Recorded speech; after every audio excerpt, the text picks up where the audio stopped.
नमस्कार, आप देख रहे हैं सी न्यूज भारत और मैं हूं आपके साथ ज्योति अरोड़ा। इस खास खबर में आप सभी का स्वागत है। आज निषाद पार्टी के राष्ट्रीय अध्यक्ष डॉक्टर संजय कुमार निषाद के सम्मान में स्वागत समारोह का आयोजन किया गया। निषाद आरक्षण के मुद्दे को गृह मंत्री भारत सरकार अमित शाह, राष्ट्रीय अध्यक्ष बीजेपी जेपी नड्डा और मुख्यमंत्री योगी आदित्यनाथ के समक्ष रखने और जल्द से जल्द हल करने के वादे के बाद आज अध्यक्ष लखनऊ से गोरखपुर जाते समय अयोध्या प्रयागराज हाईवे पर निषाद समाज और निषाद पार्टी के कार्यकर्ताओं के द्वारा भव्य स्वागत समारोह का आयोजन किया गया।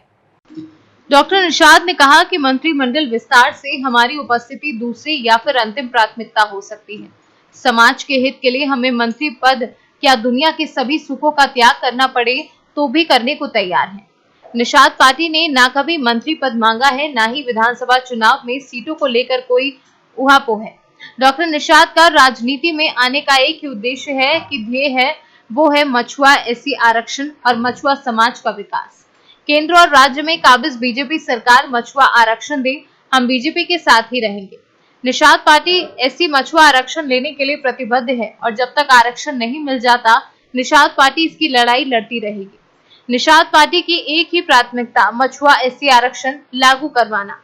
डॉक्टर निषाद ने कहा कि बीजेपी और मौजूदा प्रदेश सरकार निषाद आरक्षण विरोधी नहीं है। प्रदेश की सरकार के मुखिया ने बतौर सांसद कई बार निषाद आरक्षण का मुद्दा उठाया है। ऐसे में जो प्रदेश के अधिकारी हैं, ये सरकार को निषाद समाज के कल्याण की गलत रिपोर्ट लगा देते हैं और प्रदेश सरकार को गुमराह करने का काम कर रहे हैं, क्योंकि ये अधिकारी ऊपर से सरकार के साथ हैं, परंतु ये काम सपा और बसपा का कर रहे हैं। निषाद पार्टी हमेशा से समाज के हित की बात करती आई है और समाज हित के लिए ही 2019 में हम भाजपा से जुड़े थे और भाजपा ने कहा था कि सत्ता में आते ही निषादों को आरक्षण के मुद्दे को प्राथमिकता के आधार पर हल किया जाएगा। परंतु बीजेपी अभी प्राथमिकता तो छोड़िए, अंतिम प्राथमिकता भी आरक्षण को नहीं रख रही है, क्योंकि अधिकारी कभी सही रिपोर्ट लगाते नहीं, जिसके चलते निषाद आरक्षण अटकता जा रहा है।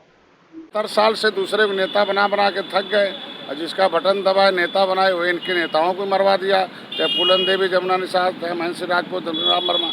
अभी डॉक्टर संजय को इन्होंने अपना पॉलिटिकल गॉडफादर ऑफ फिशरमैन की उपाधि मिलने के बाद इस प्रदेश में देश में भूचाल आई है कि 18% वोट बैंक है, इसे रगड़ रहे हैं सारे लोग, इनको ठग रहे हैं। पिछली सरकारों ने बर्बाद कर दिया है। इनका एक डिमांड है, इनके देश के इनके पुरखों ने आज़ाद कराया, संविधान में लिखा हुआ मझवार गाँव तुरैया खरवार बिलदार खरौटपोली केवट मल्लाह उसी में शामिल है राष्ट्रपति के नोटिफिकेशन से। राष्ट्रपति का दस्तखत किया हुआ फाइल गायब कराकर इनके आरक्षण पर डकैती डाल है और इनकी उपजातियों को पिछड़ी में डाल दिया और कह दिया हम शामिल करेंगे, चूतिया बना रहे 70 साल।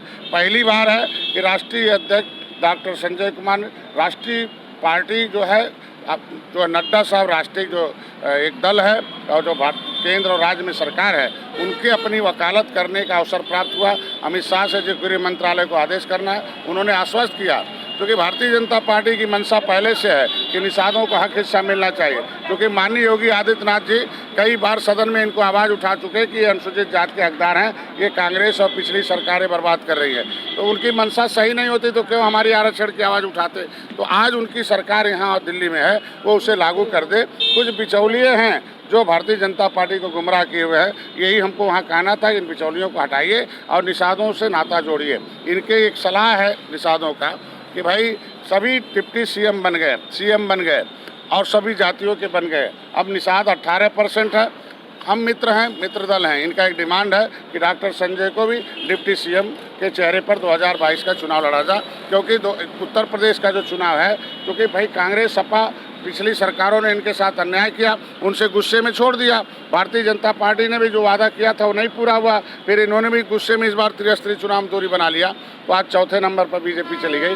तो इनका एक सलाह है कि डॉक्टर संजय के चेहरे पर, चूंकि party Nishad party doctor Sanjay को मुख्यमंत्री बनाने के लिए बनाई है, तो इसलिए इनका कहना कि हम लोग गठबंधन में डॉक्टर संजय को डिप्टी सीएम घोषित करके 2022 का चुनाव लड़ा जा।